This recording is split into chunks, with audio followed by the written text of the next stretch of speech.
2026 சூரியன் உதிக்கிறதோ இல்லையோ, உதயநிதிக்கு ஒரே ஒரு எச்சரிக்கை சொல்கிறேன். செங்கல்லை வைத்து நீங்கள் வெற்றி பெற்றேன் என்று சொல்கிறீர்கள். உங்களுக்கு செங்கல், எங்களுக்கு செங்கோல். எங்களுக்கு செங்கோல். யாரின் தலைமையில் நாம் இயங்கிக் கொண்டிருக்கிறோம்? மரியாதைக்குரிய பாரத பிரதமர் மோடி அவர்கள் எந்த அமெரிக்கா நமக்கு அதிக வரி விதித்ததோ அதை தூக்கி எறியும் அளவிற்கு இன்று அதிக ஜிடிபியை கொண்டிருக்கிறோம் என்றால் அதற்கு மரியாதைக்குரிய பாரத பிரதமருக்கு நமது வணக்கத்தை நாம் தெரிவித்துக் கொள்வோம். இன்னொன்று, இங்கே ராகவன் பேசும்போது ஒன்று சொன்னார், இஸ்ரோவை சார்ந்தவர்கள் கூட கடவுளை கும்பிடுகிறார்கள் என்று. இல்லை, திமுகவை சார்ந்தவர்கள் தான் அதிகம் கடவுளை கும்பிட்டுக் கொண்டிருக்கிறார்கள், ரகசியமாக கும்பிட்டுக் கொண்டிருக்கிறார்கள்.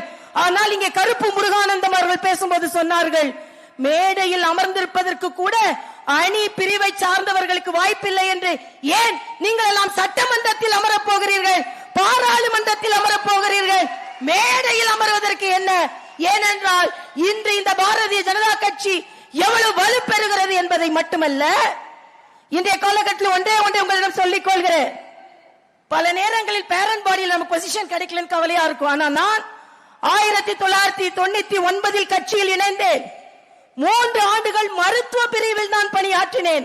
தென் சென்னை மாவட்டத்தின் மருத்துவ பிரிவின் செயலாளர், அடுத்து 3 ஆண்டுகள் மருத்துவ பிரிவின் பொதுச் செயலாளர், அடுத்து 3 ஆண்டுகள் அகில பாரத மருத்துவ அணியின் இணை அமைப்பாளர், அதற்கு பின்பு பொதுச் செயலாளர்.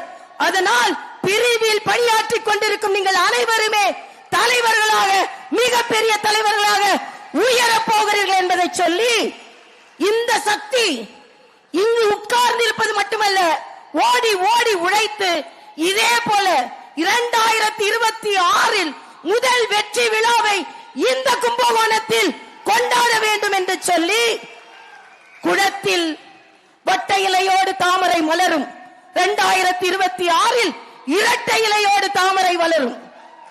2026 சூரியன் உதிக்கிறதோ இல்லையோ, கைகள் உயர்கிறதோ இல்லையோ, தமிழகத்தில் தாமரை மலர்ந்தே தீரும், தமிழகத்தில் தாமரை மலர்ந்தே தீரும், தமிழகத்தில் தாமரை மலர்ந்தே தீரும். உதயநிதிக்கு ஒரே ஒரு எச்சரிக்கை சொல்கிறேன். செங்கல்லை வைத்து நீங்கள் வெற்றி பெற்றேன் என்று சொல்கிறீர்கள்.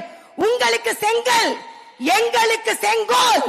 நாங்கள் வெற்றி பெற்ற பின்பு 2026 சட்டமன்றத்திற்கு மரியாதைக்குரிய பாரத பிரதமரை கூட்டி வந்து செங்கோலை நிறுவி வெற்றியை கொண்டாடுவோம் என்று சொல்லி அமைகிறேன். நன்றி, வணக்கம்.